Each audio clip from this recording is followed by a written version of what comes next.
Hey guys, today I want to talk about highly sensitive men.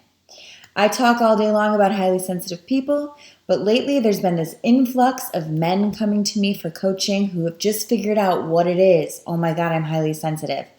You could be a top CEO, you could be a grocer, you could be anything, and you still might be highly sensitive. So I'm going to talk about how it comes out in these areas, why some men choose these areas, why some men walk around feeling completely ungotten for a lot of their lives up until now.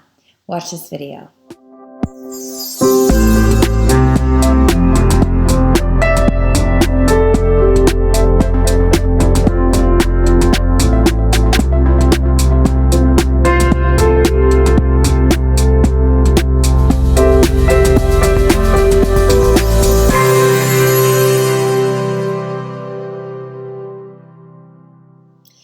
So I've been doing this work for a few decades, you guys, at least two. And I have had an abundance of clients who are women, but the last couple years, an abundance of clients who are men. And not only middle-aged men, young men. In fact, today I just had a 22-year-old who came to me and said, "Holy shit, Candace, I've been watching your videos for a few months and finally realized this is what it's always been about. I'm a highly sensitive man." He was telling me about, and I won't even zero in on him. I hear on a regular basis from men who are either CEOs or don't even have a career yet because they're still in high school, doesn't matter. It's the same experience of extreme rejection of true self. I want to talk about that. It's undercover a lot of the time. When we are born, and we can't be who we truly are, or we're not understood as who we truly are, or our emotions aren't being mirrored by a parent, we get a rejection wound. Especially when you're highly sensitive, that rejection wound runs really deep.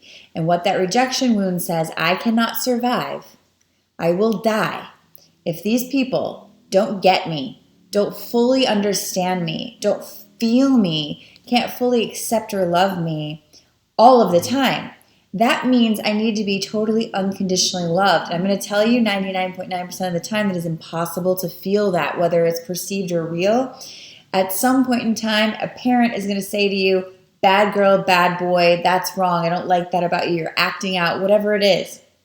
And highly sensitive people tend to act out in interesting ways because they're feeling really deeply. So we get a really big abandonment wound or rejection wound. A lot of times what that looks like is perfectionism. We decide that who we truly are isn't being understood, so I'll become this ideal rather than this real, which I talk about a lot in my workshops, the ideal versus real. What should I feel? What should I be? What is good enough? Rather than what do I feel? So this is a big part of it. A lot of men decide they are either going to go in high power positions as undercover highly sensitive men, and I'm going to talk about that first. The reason a lot of highly sensitive men become big CEOs or run companies or become the president of whatever, you know who you are, a lot of you are my clients, is because you say to cover up this high sensitivity or to balance it or make up for it because it's what I think is wrong with me or it's what's misunderstood about me, I'm going to become this big badass powerhouse that can't ever feel powerless. Because when we're highly sensitive and we're not felt or mirrored, we feel powerless, which creates anger, which creates confusion. And so to combat that or not feel that, we create this big persona to sort of not really hide behind, but armor ourselves with.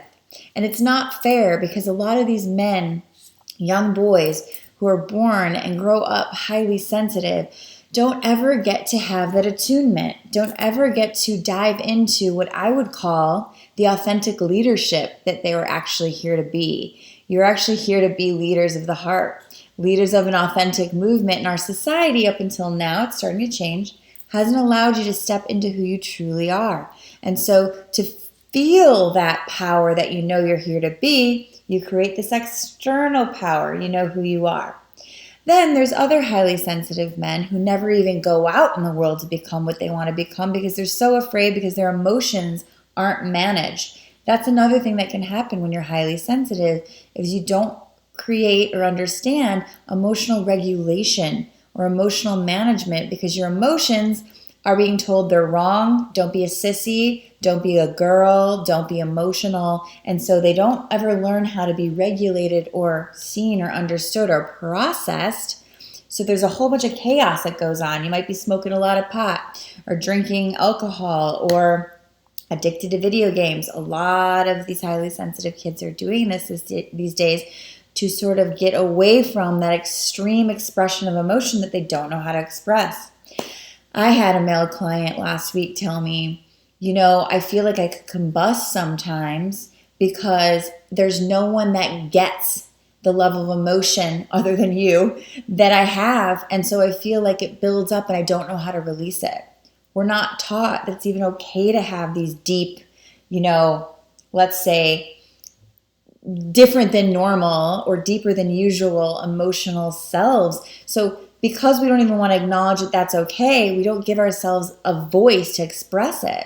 And so anyway, if you're this type or you're somewhere in between, the number one thing you need to start to do is feel what you feel. Give it a voice. Allow yourself to feel that deeply.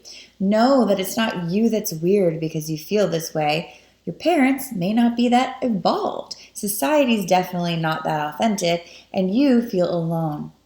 The number one complaint these people tell me, guys and girls, highly sensitive people, is that I can express or I can tell someone about it, but I don't feel like I'm felt. That's the thing. I remember growing up feeling like I'm feeling things and experiencing things on a different level. Why can't I just be in the experience with others? And if people can't go there, they can't go there. If they don't let themselves, they don't let themselves, but it doesn't mean you can't. And so I strongly suggest starting to speak your truth to people. You know what? I am sensitive. You know what? That did bother me. You know what? I have been hiding behind this false power, whatever it is, or I've been hiding behind this, perceived weakness, which it's not. And it's time to empower it into being your strength.